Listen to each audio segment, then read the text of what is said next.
I remember when I lost my mind. There was something so pleasant about that place.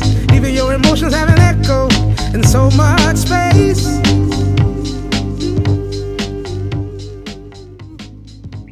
In Jack Kerouac's On the Road, Dean Moriarty is the ideal hero. He is the holy con man with the shining mind, the great amorous soul, the legendary holy goof, the angel, the genius.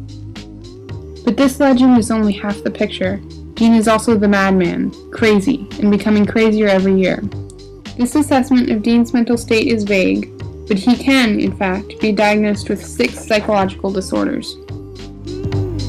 Does that make me crazy? Does that make me crazy? Does that make me crazy? Possibly. 2 of Dean's disorders are anxiety disorders. Dean's anxiety, which often appears as restlessness, is an indication of generalized anxiety disorder, a relatively mild disorder marked by low-level but persistent anxiety.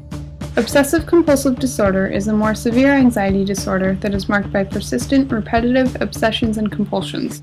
Obsessions have to do with thoughts, and the compulsions have to do with behaviors. For example, someone might have an obsession with cleanliness and a compulsion to wash. I've done it with washing. It's really tough because I want to wash my hands 45 or 50 times a day. Dean's symptoms center around a more unusual subject. Sometimes it's hard to swallow, and in time I will fade away. In time I won't hear what you're saying. In time, but time takes time, you know. Dean's obsession with time is accompanied by a compulsion to move. Dean's soul, according to Sal, is wrapped up in a fast car. Dean has to go and never stop going. He has to perform the one and only noble function of the time, move. Dean's next 2 disorders are psychotic disorders, which are characterized by a loss of contact with reality. Bipolar disorder is also classified as a mood disorder and is marked by extreme mood shifts between mania and depression.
In the first half of the novel, Dean primarily displays manic symptoms, but later his depression becomes dominant.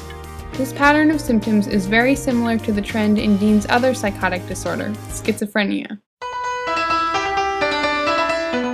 Schizophrenia is a severe disorder marked by the disruption of balance among mental functions. As bipolar disorder is divided into mania and depression, schizophrenia has two types of symptoms, positive and negative. Positive symptoms are inappropriate and abnormal behaviors. Positive symptoms include thought disorders, movement disorders, hallucinations, and delusions. Thought disorders are abnormal ways of thinking. Dean displays disorganized thinking, in which a person often talks in a garbled way that is hard to understand. That's just how my brain works. Yes, it is, no, it isn't, yes, it is, no, it isn't, yes, it is, no, it isn't, yes, it is, I know that. Movement disorders often appear as agitated body movement, or repetition of certain motions over and over. My 22nd year, I got scared and they appeared. Late in the novel, Dean also displays hallucinatory or delusional symptoms. Dean's negative symptoms develop later in the novel. Negative symptoms are a lack of appropriate behaviors. They include a failure to respond to others, rigid muscles and posture, minimal speaking or interaction, and emotional flatness. Here they come, here they come, here they come, here they come, here they come, here they come, here they come, they're after me. I don't know anything. Take a gun, take a knife, take a gun, take a knife, take a gun, take a knife, and then spies.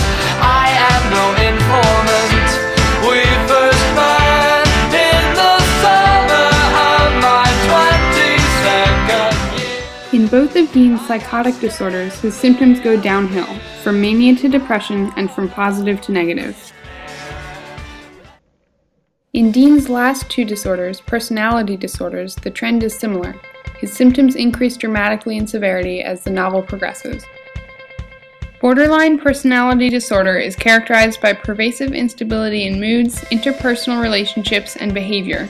According to the Diagnostic and Statistical Manual of Mental Disorders, a person must show an enduring pattern of at least 5 of the following symptoms to be diagnosed with borderline personality disorder: extreme reactions to abandonment, pattern of intense and stormy relationships, unstable self-image or identity, impulsive dangerous behaviors, suicidal behavior, unstable extreme moods, chronic boredom, anger management problems, and dissociative symptoms. This is how we build a place, an aviary for today, an aviary for today. Let's disappear till tomorrow.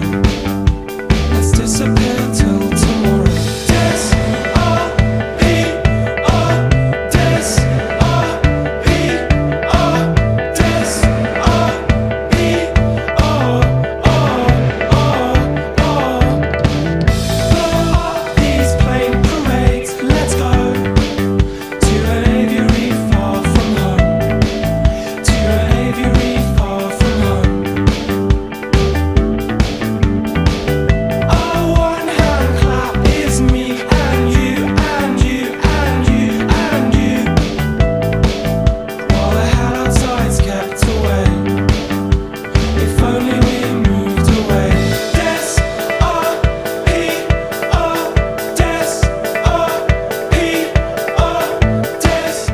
With these 5 symptoms, Dean can be diagnosed with borderline personality disorder. His other personality disorder is antisocial personality disorder, which is marked by calculating, manipulative, possibly violent behavior.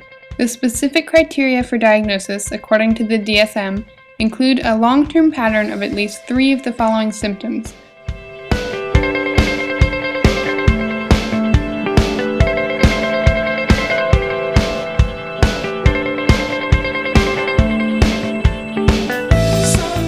Dean displays 5 of these symptoms.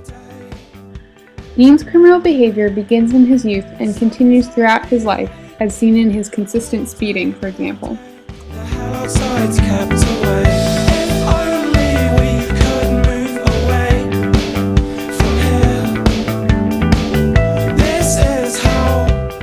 Dean's impulsiveness has already been seen in his symptoms of borderline personality disorder and the manic stage of bipolar disorder.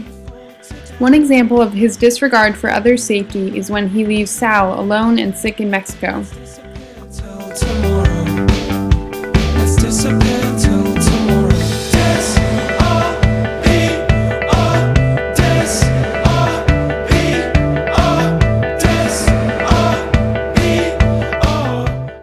lack of remorse is especially apparent in his treatment of women. These plain parades, let's go to an aviary far from home. To an aviary far from home. Our one hand clap is me and you and you and you and you. These 6 psychological disorders and the patterns of Dean's overall mental health are especially interesting in comparison to his role as hero and genius. As Dean's mental state deteriorates, Sal's admiration of him increases exponentially until Dean is a godlike genius. While some studies have shown correlations between mental disorders and intelligence or creativity, Kerouac's use of mental illness as sufficient evidence of genius is erroneous and problematic. Equating genius and insanity may fit Kerouac's writing style, but this ultimately leads one to the question of whether maintaining the epic aesthetic is worth sacrificing factual accuracy, rationality, and, perhaps, sanity. I just knew too much.